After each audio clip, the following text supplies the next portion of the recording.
나 다 씻었어. 이제 씻어.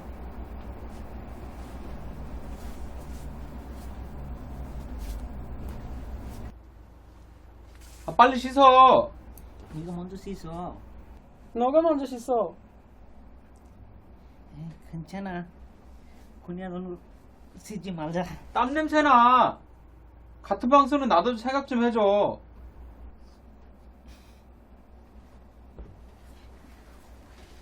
내일은 네가 먼저 씻어.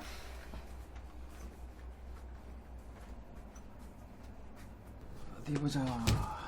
내일은 뭐 입을까? 내일은 이거 입을까? 내일 10시에 출발해? 그래야지 12시 전에 도착하지. 우리 내일 서울 도착해서 밥 먹고 움직이자. 그래.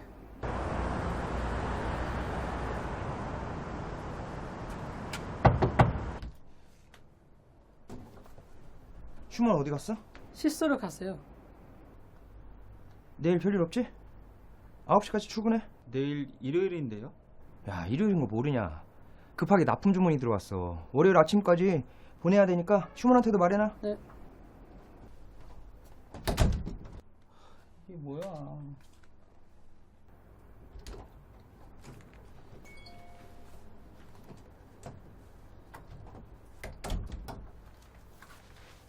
여기 가는 그 사장님이야? 내일 9시까지 출근하래. 우리 내일 서울에 옷 사러 가기로 했잖아. 어떤 무슨 그냥 돈이나 벌어야지. 에이씨.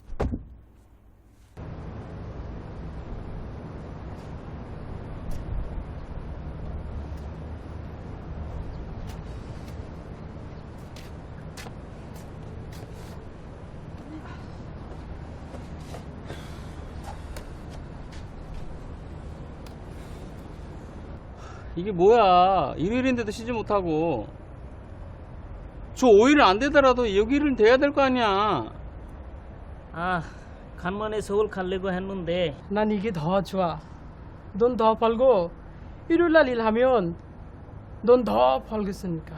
번호뭐 돈? 돈? 나 먼저 씻는다.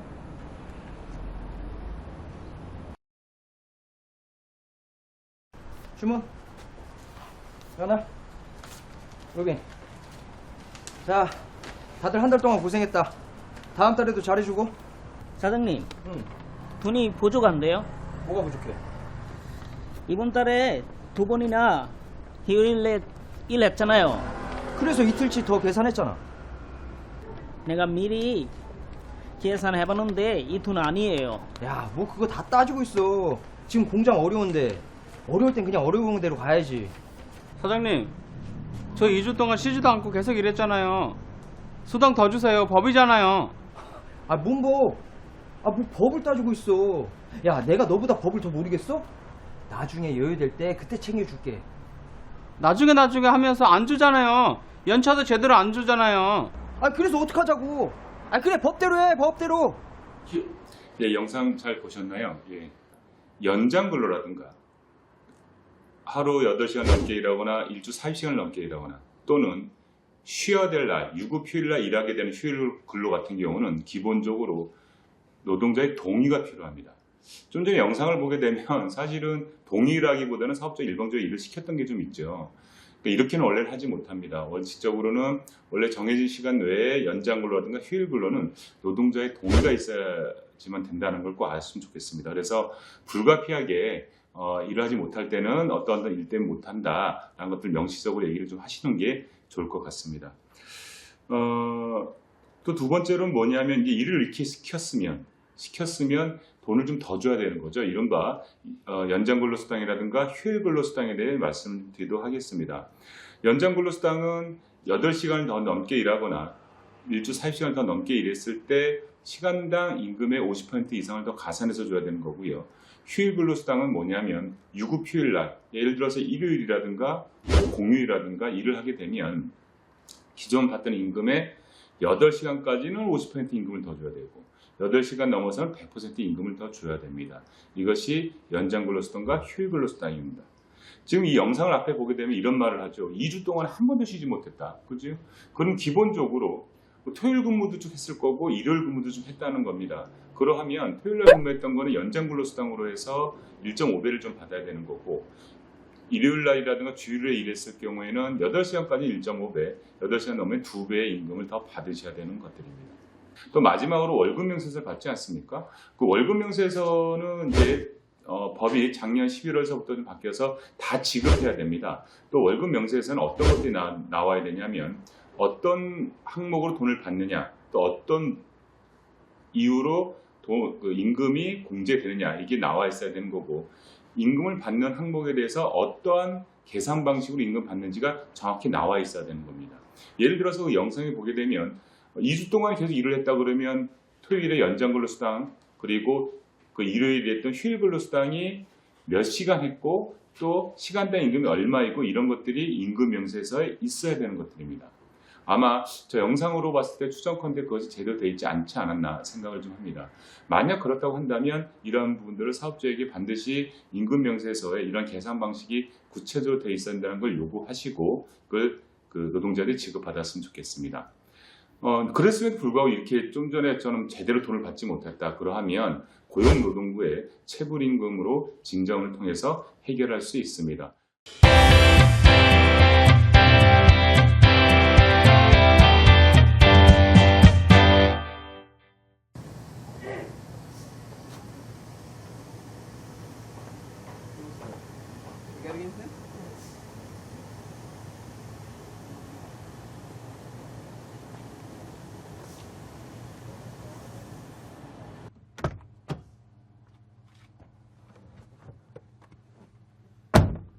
야, 이 차 산 거야? 몇 년식이야? 15년 됐어요. 완전 초보인 너한텐 이 차 딱이네. 그렇지. 나중에 돈 많이 모았어. 중고차 살 거야. 메뉴 딴지 한 달 됐나? 아, 한 달. 너는? 난 5년 됐지. 근데 운전은 자꾸 해야 실력이 늘어. 자, 그럼 가볼까? 그래.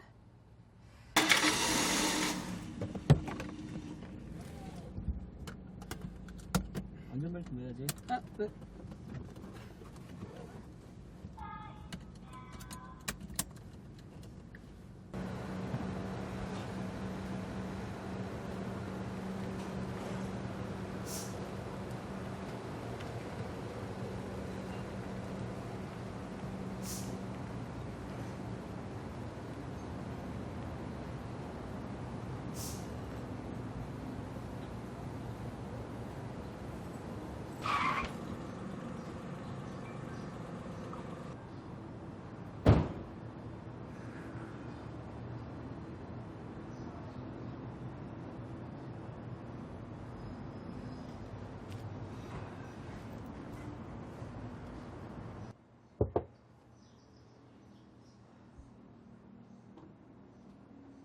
아, 운전을 어떻게 하는 거예요? 내려봐요.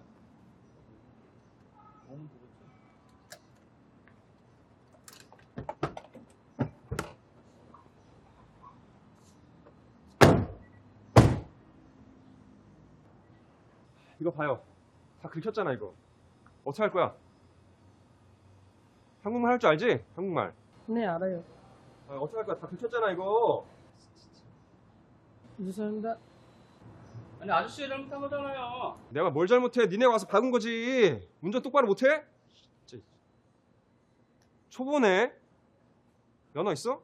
아니, 누가 매너 없이 운전해요. 우리가 좌회전하는데 아저씨가 밀고 들어가서 부딪힌 거잖아요. 너네가 갑자기 쓰니까 내가 부딪힌 거 아니야. 아저씨 매너 없어요?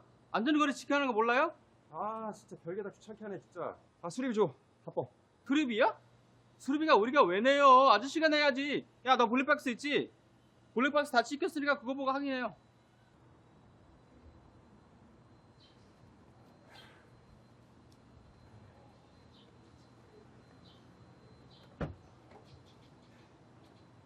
아, 됐어. 내가 봐줄 테니까 그냥 가.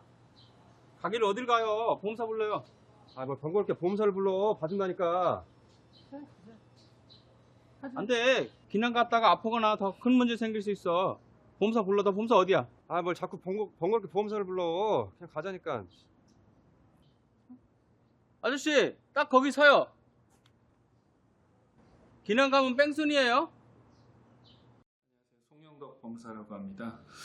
방금 보신 교통사고 상황은 그 초보 운전자인 이주민이 그 주차장에서 나오던 차량과 가벼운 접촉사고가 난 상황인데요. 영상에서 이제 그 운전자의 과실은 제가 봤을 때 이제 사고가 났을 때 바로 차량 바깥으로 나오셔가지고 그 차량 현장 사진을 이제 여러 각도에서 촬영을 하셔야 됩니다. 그래서 그 차량에 만약에 피해를 입은 부분이 있다면 그 부분도 확대해서 사진을 찍어 놓으셔야 될 거고요. 그다음 두 번째는 본인의 명백한 과실이 아니라면은 먼저 뭐 잘못했다 이렇게 사과를 하실 필요가 없다는 거예요. 나중에 이제 그 교통사고 같은 경우에는 과실 비율을 따지게 되는데 이제 먼저 뭐 사과를 한 게 과실 비율을 따지는 데 있어서 불리하게 작용할 수 있기 때문에 명백하게 본인 잘못이 아니면 이렇게 사과하실 필요는 없다 이렇게 보시고요. 그 다음에 사고가 났을 때 바로 이제 그 보험에 가입을 하셨을 거 아니에요. 그 보험사에 사고 접수를 하셔가지고 현장에 출동한 보험사 직원에 의해서 이제 사고 현장이 정리되도록 하셔야 되고, 나중에 이제 그 상대방 운전자하고 사고 원인이라든가 이런 책임에 대해서 분쟁이 쉽게 그 해결될 것 같지 않으면 바로 현장에서 경찰에 이제 교통사고 접수를 해서 경찰에 의해서 이제 증거 보존이라든가 사건 처리가 이루어지도록 하시면 되겠습니다. 그리고 만약에 이제 그 교통사고의 피해를 입으셨을 때는 그러니까 본인의 어떤 신체적인 피해나 어떤 그 자동차에 그 큰 손상을 입었을 경우에 그 상대방 보험사에 이제 사고 접수가 되는데 이제 상대방 보험사 직원이 합의를 보려고 할 때 거기에 쉽게 응하지 마시고 직접 그 상대방 보험사 직원을 대응하시는 것보다는 전문가의 도움을 받아서 대응하시는 것이 더 현명한 사고 처리 방법이 될 것 같습니다.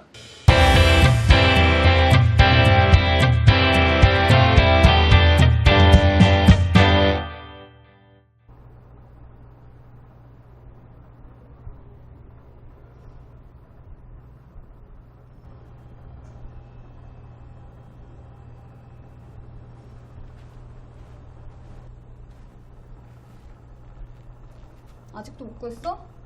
당장 다음 달에 나가야 된다며. 그러니까 다 너무 멀고 월세도 촬영한 데가 없어. 어쩌냐?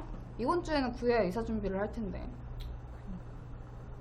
돈을 올려서 제일 빠른 곳을 구하든가. 돈이 어딨어. 한국 물가가 얼마나 비싼데 알바해서 겨우 먹고 사는데. 난 그래서 1시간 넘게 부모님 집에서 통학하잖아. 좋겠다. 미안. 과제나 하자.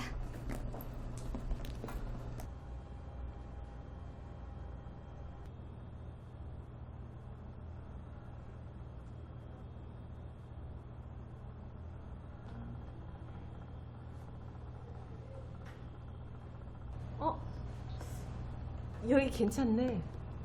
왜 좋은데 찾았어? 잘 봐. 직접 가보면은 올라온 데랑 다를 수 있어. 아니 여기 페이스북 외국인 커뮤니티 페이지인데 우리 학교 사람이 집을 내놓는 거야. 학교랑 가깝고 월세도 괜찮아. 잘 됐네. 근데 그래도 잘 알아보고 계약해. 그래도 같은 외국인인데 뭐.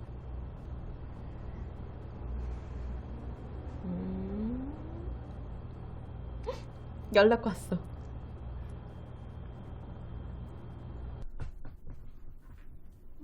들어보세요.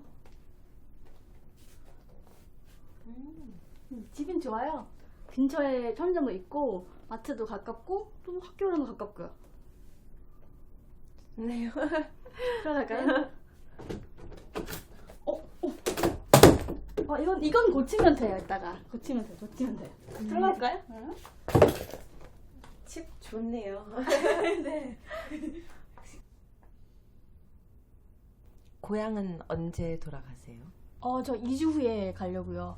근데 여기 계약이 1년 남아가지고 집주인이 뭐 들어올 사람 구해서 뭐 나가야 한다고 해서요. 너무 잘 됐네요. 저도 2주 뒤에 그때쯤 이사 가야 돼요. 그럼 집주인이랑 언제쯤 계약할 수 있나요? 그래서 말인데요. 사라 씨는 언제 고향에 들어가세요? 졸업이 지금 4학년인데 내년 졸업이에요. 근데 한국에서 취직해서 계속 살고 싶으니까 아마 계속 살 것 같아요. 뭐 나중에 취업해서 어디로 이사 갈지는 모르지만. 그럼 잘 됐네요. 그럼 학교 다닐 때까지 여기 살아도 되겠네요. 그러면 저랑 그냥 계약하고 여기서 1년 동안 사실래요? 그리고 제가 계약이 연장되면은 더 사셔도 되고요. 그럼 집주인이랑 계약 안 하고요?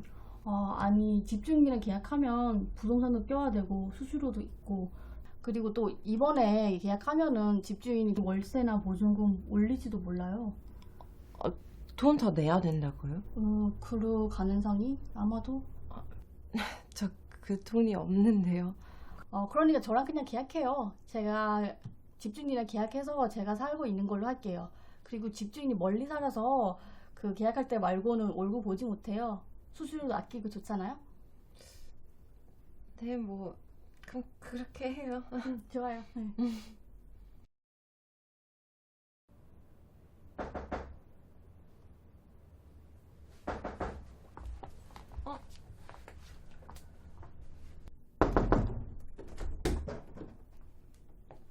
누구세요? 집주인인데요.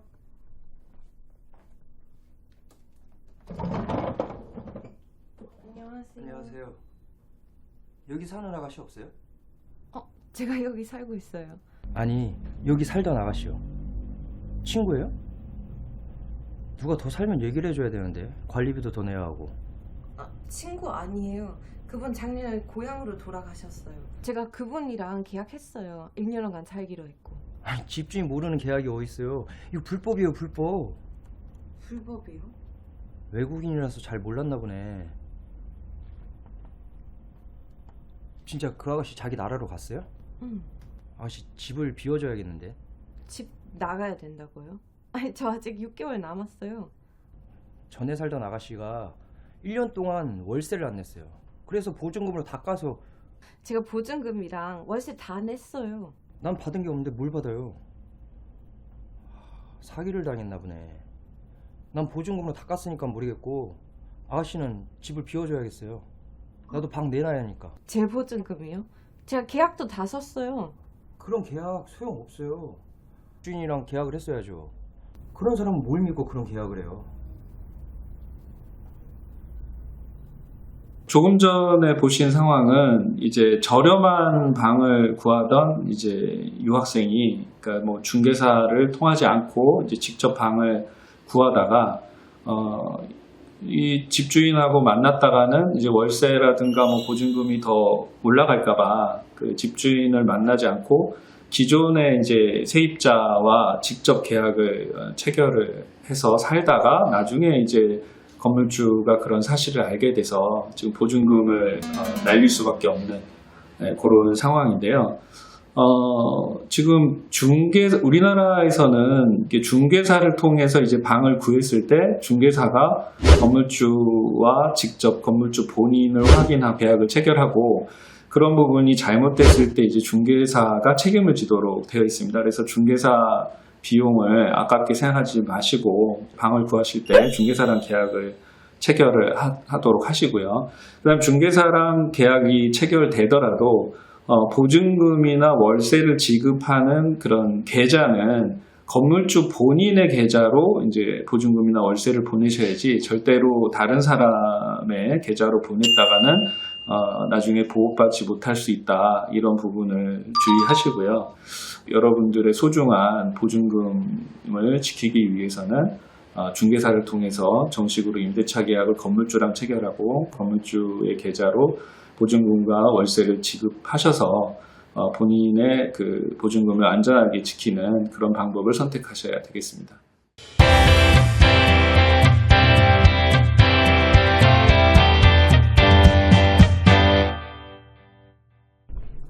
오고 있어. 얘기 잘 해놨어요. 하이. 앉아. 내가 회사 옮겨놔서 오늘 처음 보지. 그래 왜 이렇게 연락 안 돼? 돈 벌고 바쁘게 사니까. 우리 공장 여금 많아. 여기 내가 존경하는 한국 형님이야. 형님 여기 제가 말했던 동생이거든. 아유, 안녕하세요. 네. 만나서 반갑습니다. 로빈이한테 얘기 엄청 많이 들었어요. 엄청 착하시고 일도 진짜 열심히 하신다고. 네, 반갑습니다. 반갑습니다. 이 형님이 외국인들 그냥 아주 좋은 사업들 많이 하셔. 저기 뭐야 이러지 말고 저기 음식 먼저 시키자고. 저 로빈이가 한번 시켜. 아, 네. 여기요.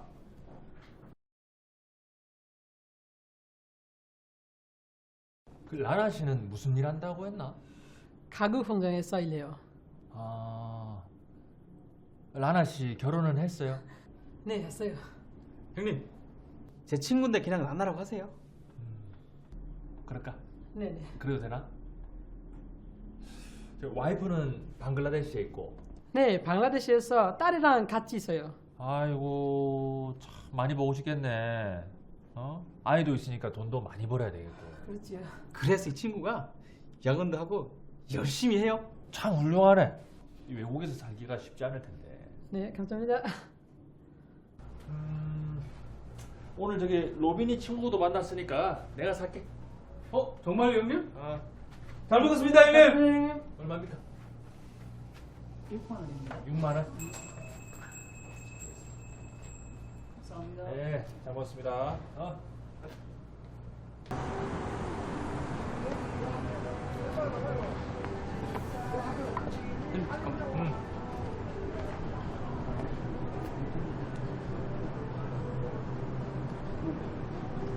나머지 볼게.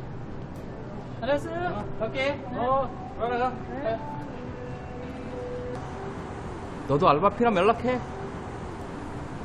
내년에 방글라데시 돌아가려면 돈 많이 모아야지. 저 형님이 주는 알바 하면 금방 돈 벌기 쉬워.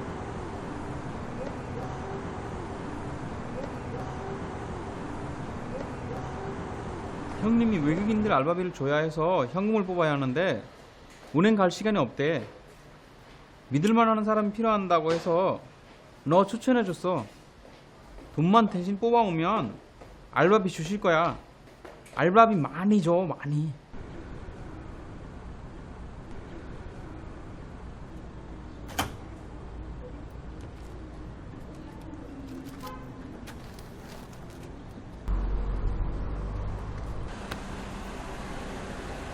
뭐해?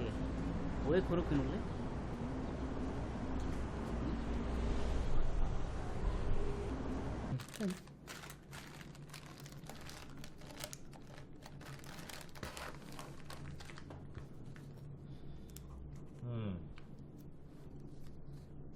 아유 동생 여기까지 오라고 해서 미안해. 네. 비즈니스 미팅이 있어서. 고마워. 믿을 만한 사람이 있어야지. 감사합니다.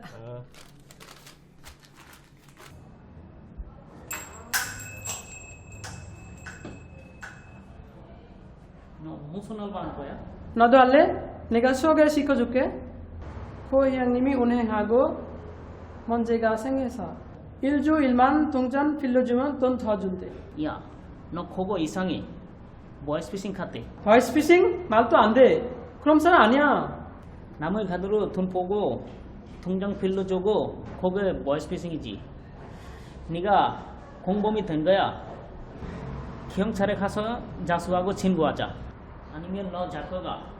감옥 가고 처방 들고. 네, 안녕하세요. 조영관 변호사입니다. 앞서 보셨던 영상에서처럼 다른 사람의 소개로 통장을 빌려주거나 입출금을 대신 해주는 것은 범죄에 연루될 가능성이 큽니다. 특히 최근에 한국 사정을 잘 모르는 이주민들을 대상으로 고액 아르바이트나 손쉽게 돈을 벌 수 있다는 이유로 이런 아르바이트 일자리를 소개해서 피해를 보는 경우가 많습니다. 최근에는 한 이주민의 통장에 큰 돈이 입금이 되었고 이후 연락이 와서 잘못 입금된 돈이니 돌려달라라고 해서 별 생각 없이 그 돈을 돌려주었는데 사실 범죄에 연루되어서 처벌을 받았던 경우가 있습니다. 만약 자기 통장에 잘 모르는 사람의 돈이 입금되었을 때에는 바로 돌려주기보다는 가까운 은행이나 경찰서에 가서 상담을 받는 것이 좋습니다. 무엇보다 잘 모르는 사람들이나 혹은 아르바이트를 이유로 돈을 대신 출금이나 입금을 해주거나 통장을 빌려주는 일은 금융거래법 위반이나 사기죄로 형사처벌에 처해질 수 있고 비자가 취소되거나 강제 출국이 될 수 있기 때문에 매우 유의하시는 것이 좋습니다.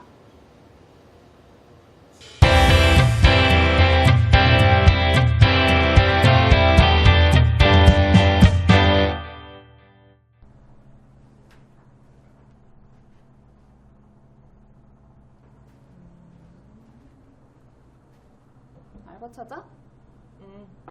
계속 부모님한테 용돈 받기가 좀 그래서 이제 생활비 좀 벌려고. 효냐. 무슨 효녀. 아니 엄마가 코로나 때문에 장사가 잘 안 돼서 좀 힘든가 봐. 근데 나 알바 해본 적이 없으니까 찾기가 쉽진 않네. 유학생 받아주지도 모르겠고. 줘봐. 내가 또 알바 찾는 데는 귀신이지. 어허, 알바 코인? 잘 부탁할게.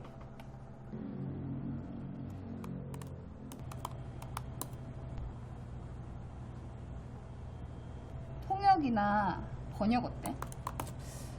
그 정도는 한국어 아직 안 될 것 같아. 그러면 제조업은? 좀 힘들어도 돈은 편의점 알바보다 괜찮은 것 같던데. 제조업은 유학생이면 안 될걸? 아르바이트 하면 유학생 조건이 많아. 아 그래? 응. 외국인 유학생 아르바이트. 아 여기 있네. 학교 유학생 담당자 확인이 필요하고 출입국에서도 허가를 받아야 되네. 허용 분야 비전문 취업 자격의 허용 범위 내의 제조업은 그래 하면 안 되네. 토픽 4급 이상이면 예외적으로 허용된대. 나 3급이야. 이번에 4급 따야지. 주당 30시간으로만 또 하라고 하네. 뭐 알바 하나 구하는데 이렇게 조건이 많고 까다롭냐. 그러게 말이야. 외국인의 삶은 그런 것이야. 이거 봐봐. 여기 알바 구한다. 근데 유학생도 가능할까? 한번 해봐. 해줄 수도 있잖아.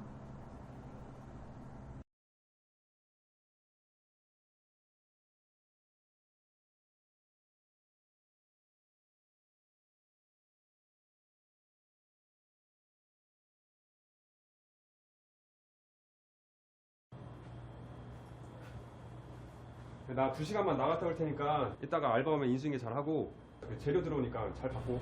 사장님 혹시 계약서는 언제 쓰나요? 나 지금 바쁘니까 나중에 써. 제가 그때 면접 때 말씀드렸는데 제가 출입국이랑 학교에 허가를 받아야 알바할 수 있는 거예요. 나중에 쓰자니까 나 지금 바빠. 아니요. 제가 허가 없으면 일을 못 하는 거예요. 그럼 관둬. 나도 복잡한 거 딱 질색이야. 그럼 일주일 동안 일하는 거 돈이라도 주세요. 돈은 무슨 돈이야. 유학생 여기서 알바하는 거 이거 불법 아니야? 나 돈 없어.